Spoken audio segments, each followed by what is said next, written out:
सल्लल्लाहु अलैहि वसल्लम के दौर में अरब में एक गांव था जिसका नाम फादास था। इस गांव में रोकाना नाम का एक मशहूर पहलवान रहता था जो बहुत ताकतवर और बड़े शरीर वाला था। उस जमाने में रोकाना को सबसे शक्तिशाली इंसान माना जाता था क्योंकि कुश्ती में कोई भी उसके सामने टिक नहीं पाता था। हर मुकाबले में लोग उसकी ताकत के आगे हार मान लेते थे। उसकी बहादुरी और ताकत के चर्चे हर तरफ थे। एक दिन रोकाना अपने गांव के कुछ लोगों के साथ कुश्ती को लेकर बातचीत कर रहा था। तभी वहां एक अजनबी आया।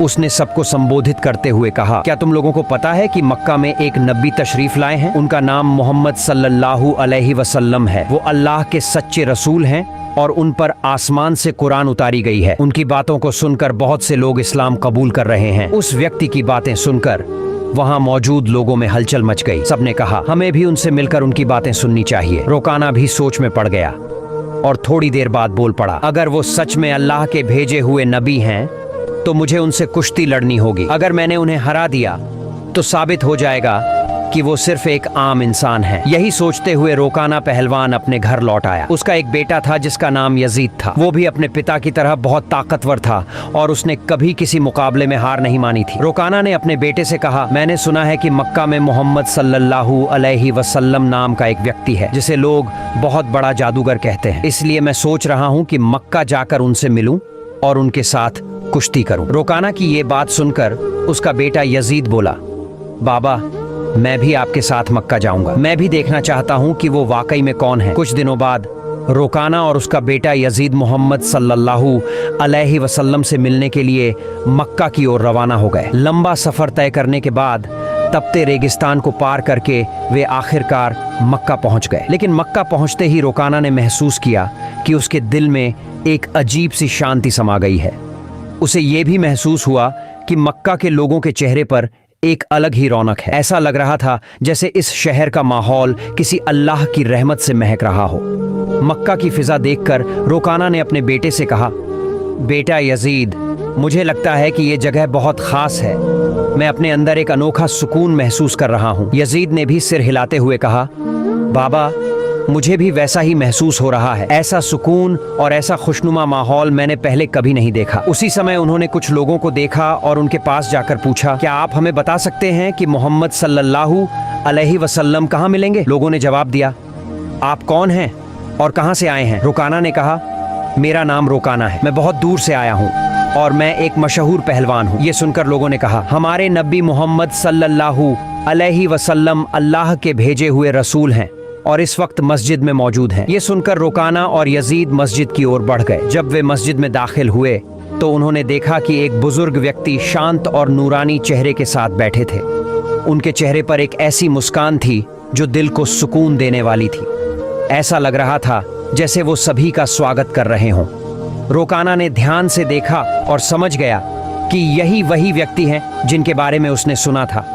वह उनके पास गया और आदर के साथ सलाम करते हुए बोला, हे मोहम्मद, क्या आप वही व्यक्ति हैं जिनके बारे में लोगों से सुना है? लोग कहते हैं कि आप अल्लाह के भेजे हुए रसूल हैं। मोहम्मद सल्लल्लाहु अलैहि वसल्लम ने बड़े ही नर्म लहजे में जवाब दिया, वालेकुम अस्सलाम। हाँ, तुमने सही सुना है, लेकिन तुम कौन हो और कहां से आए हो? रोकाना ने गर्व से कहा, मैं बहुत दूर से आपकी तलाश में आया हूं। मेरा नाम रोकाना है और मैं इस दौर का सबसे ताकतवर पहलवान हूं। अब तक मैंने कभी किसी कुश्ती में हार नहीं मानी। रसूल पाक सल्लल्लाहु अलैहि वसल्लम ने मुस्कुराते हुए कहा, रोकाना पहले बैठो, फिर हम बातें करेंगे। रोकाना सोचने लगा कि यह शख्स आखिर मुझसे क्या बात करना चाहते हैं। तभी मोहम्मद सल्लल्लाहु अलैहि वसल्लम ने बड़ी ही नरमी से कहा, रोकाना अल्लाह से डरो। तुम्हारे जिस्म में जो ताकत है वह उसी अल्लाह ने दी है जिसने तुम्हें इतना बड़ा पहलवान बनाया है। उसी महान अल्लाह के आगे सिर झुकाओ, उसी पर ईमान लाओ और मुझे उसका रसूल मानो। रोकाना ने हैरानी से कहा, हे मोहम्मद, आप क्या कह रहे हैं? मैं यहाँ सिर्फ कुश्ती लड़ने आया हूँ। मैंने सुना है कि आप अल्लाह के भेजे हुए रसूल हैं और आपके पास कोई खास ताकत है। इसी वजह से मैंने सोचा कि मैं आपके साथ कुश्ती करूँ। लेकिन आप तो मुझे इस्लाम अपनाने की बात कर रहे हैं। दयालु नबी मोहम्मद सल्लल्लाहु अलैहि वसल्लम ने नरमी से कहा, रोकाना तुम मेरे साथ कुश्ती लड़ना चाहते हो, लेकिन यह मेरा काम नहीं है। कुश्ती लड़ना पहलवानों का काम है। और मैं कोई पहलवान नहीं हूँ। रोकाना हंसते हुए बोला, हे मोहम्मद, मैं ये बातें सुनने नहीं आया हूँ। मैंने सुना है कि आप बहुत ताकतवर हैं और आपको जादू भी आता है। अगर आप सच में अल्लाह के रसूल हैं तो अपनी ताकत से मुझे कुश्ती में हरा कर दिखाइए। मोहम्मद सल्लल्लाहु अलैहि वसल्लम मुस्कुराए और बोले, रोकाना, तुम इतनी जिद कर रहे हो, इसलिए मैं तुम्हारे साथ एक शर्त पर कुश्ती लड़ने के लिए तैयार हूँ। रोकाना ने उत्सुकता से पूछा, क्या शर्त है? नबी सल्लल्लाहु अलैहि वसल्लम ने फरमाया, अगर तुम कुश्ती में मुझसे हार गए तो तुम्हें इस्लाम कबूल करना होगा और मुझे अल्लाह का भेजा हुआ रसूल मानना होगा। रोकाना यह सुनकर सोच में पड़ गया, यह एक आम आदमी मुझे कैसे हरा सकता है? मेरी चौड़ी छाती, मजबूत हाथ पैर और गजब की ताकत के सामने यह मामूली इंसान नहीं टिक पाएगा। मैं दुनिया का सबसे ताकतवर पहलवान हूं और आज तक कोई मुझे हरा नहीं सका। यह तो पहलवान भी नहीं है, फिर यह मेरी बराबरी कैसे करेगा? यही सोचकर रोकाना ने मोहम्मद सल्लल्लाहु अलैहि वसल्लम का मजाक उड़ाया और घमंड भरे स्वर में बोला, ठीक है, मैं तुम्हारी शर्त मानता हूं। अगर तुम मुझे हरा देते हो तो मैं तुम्हें अल्लाह का रसूल मान लूंगा और इस्लाम कबूल कर लूंगा। इसके बाद कुश्ती के लिए एक बड़ा मैदान तैयार किया गया। मक्का और आसपास के इलाकों से लोग यह मुकाबला देखने के लिए उमड़ पड़े। हर कोई उत्सुक था कि क्या होगा। लोग जानते थे कि रोकाना अपनी ताकत के लिए मशहूर है, लेकिन वे यह भी देखना चाहते थे कि मोहम्मद सल्लल्लाहु अलैहि वसल्लम कैसे मुकाबला करेंगे। फिर सही समय पर मुकाबला शुरू हुआ। दयालु नबी मोहम्मद सल्लल्लाहु अलैहि वसल्लम और रोकाना मैदान में उतरे। रोकाना ने हमला करने के लिए कदम बढ़ाया, लेकिन तभी नबी सल्लल्लाहु अलैहि वसल्लम ने बड़ी आसानी से रोकाना को पकड़कर एक झटके में उठा लिया और जमीन पर पटक दिया। रोकाना को यकीन ही नहीं हुआ कि वह इतनी आसानी से गिर गया। उसने खुद को संभालने की कोशिश की, लेकिन उसने महसूस किया कि उसकी आधी ताकत खत्म हो चुकी थी। रसूल सल्लल्लाहु अलैहि वसल्लम ने मुस्कुराते हुए कहा, हे रोकाना, तुम हार चुके हो। अब भी क्या तुम मुकाबला जारी रखना चाहते हो? क्यों नहीं अपनी हार मान लेते और इस्लाम कबूल कर लेते? लेकिन घमंडी रोकाना ने कहा, नहीं, यह सिर्फ एक संयोग था, मुझे एक और मौका दो, इस बार मैं तुम्हें हरा दूंगा। रसूल सल्लल्लाहु अलैहि वसल्लम ने कहा, ठीक है, मैं तुम्हें एक और मौका देता हूं, लेकिन अगर इस बार भी तुम हार गए तो तुम्हें अपनी हार माननी होगी और इस्लाम कबूल करना होगा। लोगों की निगाहें फिर से मुकाबले पर जम गईं। रोकाना ने इस बार पूरी ताकत लगा दी और हर कोशिश की कि वह किसी भी हाल में नबी सल्लल्लाहु अलैहि वसल्लम को हरा दे। लेकिन जैसे ही उसने हमला करने के लिए कदम बढ़ाया, दयालु नबी ने फिर से उसे उठाकर जमीन पर पटक दिया। रोकाना को फिर से हार का सामना करना पड़ा। रसूल सल्लल्लाहु अलैहि वसल्लम ने कहा, हे रोकाना, अब भी क्या तुम्हें यकीन नहीं हुआ? मान लो कि अल्लाह ने मुझे सच्चाई के साथ भेजा है, अभी भी वक्त है, ईमान ले आओ। लेकिन रोकाना का अहंकार उसे हार मानने नहीं दे रहा था। रोकाना अपने मन में सोच रहा था, मैंने तो कभी किसी से कुश्ती में हार नहीं मानी, फिर यह कैसे हो सकता है कि मैं किसी ऐसे इंसान से हार जाऊं जो पहलवान भी नहीं है। इसलिए उसने फिर से नबी सल्लल्लाहु अलैहि वसल्लम से कहा, मुझे एक आखिरी मौका दो। हमारे नबी तो रहमतुल आलमीन, सबके लिए दया का स्रोत है। उन्होंने फिर से उसे मौका दिया। तीसरी बार मुकाबला शुरू हुआ। इस बार रोकाना ने अपनी पूरी ताकत लगा दी, लेकिन जैसे ही उसने हमला करने के लिए कदम बढ़ाया, नबी सल्लल्लाहु अलैहि वसल्लम ने फिर से उसे उठाकर जमीन पर पटक दिया।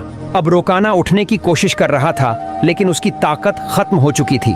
उसे समझ में आ गया कि मोहम्मद सल्लल्लाहु अलैहि वसल्लम कोई आम इंसान नहीं है, बल्कि अल्लाह के भेजे हुए सच्चे रसूल हैं और इस्लाम सबसे बेहतरीन धर्म है। रोकाना ने कहा, हे अल्लाह के नबी, अब मुझे यकीन हो गया है कि आप सच में अल्लाह के रसूल हैं और इस्लाम सच्चा धर्म है। मैं आपको नबी के रूप में स्वीकार करता हूँ और अल्लाह पर ईमान लाता हूँ। जब रोकाना ने इस्लाम कबूल कर लिया तो रसूल सल्लल्लाहु अलैहि वसल्लम ने फरमाया, अब तुम सच्चाई को समझ चुके हो। असल में इंसान कभी भी अपनी ताकत से मजबूत नहीं होता। अल्लाह ने मुझे जो ताकत दी है, उसी की वजह से आज तुम मुझसे हार गए हो, और यह भी अल्लाह ही की मर्जी थी कि तुम इतने बड़े पहलवान बने। अगर अल्लाह नहीं चाहते तो मैं तुम्हें हराने की ताकत भी नहीं रखता। रसूल सल्लल्लाहु अलैहि वसल्लम की यह बात सुनकर रोकाना की आंखों में आंसू आ गए। उसने खुशी और सुकून के साथ इस्लाम कबूल कर लिया। यह घटना हमारे नबी की महानता का एक जिंदा चमत्कार थी। लेकिन तभी एक और चुनौती सामने आ गई। रोकाना का बेटा यजीद, जो खुद भी एक मशहूर और ताकतवर पहलवान था, अपने पिता की हार को स्वीकार करने के लिए तैयार नहीं था। उसके अंदर एक अजीब सा आत्मविश्वास था जो उसे अपने पिता की हार का बदला लेने के लिए उकसा रहा था। यजीद ने गुस्से और जोश में भरकर रसूल सल्लल्लाहु अलैहि वसल्लम को ललकारा, आपने मेरे पिता को कुश्ती में हराकर यह साबित कर दिया कि आप असाधारण इंसान हैं, लेकिन मैं आपकी ताकत को अब परखना चाहता हूं। क्या आप मेरे साथ कुश्ती लड़ेंगे? रसूल सल्लल्लाहु अलैहि वसल्लम ने यजीद की आंखों में देखा और समझ गए कि उसके दिल में अब भी संदेह बाकी है। उसे ईमान की रोशनी की जरूरत थी, इसलिए उन्होंने मुस्कुराते हुए उसका चैलेंज स्वीकार कर लिया। यजीद ने खुद को लड़ाई के लिए तैयार किया। वह भी अपने पिता की तरह ताकतवर था और उसने कभी किसी से हार नहीं मानी थी। उसके मन में एक ही बात चल रही थी कि वह मोहम्मद सल्लल्लाहु अलैहि वसल्लम को हराकर अपने पिता की हार का बदला लेगा और अपने परिवार की इज्जत वापस पाएगा। जब कुश्ती शुरू हुई तो यजीद ने अपनी पूरी ताकत लगा दी और हजरत मोहम्मद सल्लल्लाहु अलैहि वसल्लम पर हमला किया, लेकिन हमारे नबी ने हर एक वार को आसानी से रोक लिया। यजीद हैरान रह गया। फिर रसूल सल्लल्लाहु अलैहि वसल्लम ने उसे एक मौका दिया ताकि वह अपनी पूरी ताकत आजमा सके। यजीद ने पूरी ताकत से हमला किया, लेकिन इस बार भी रसूल सल्लल्लाहु अलैहि वसल्लम ने उसे जमीन पर गिरा दिया। यजीद का शरीर इतनी जोर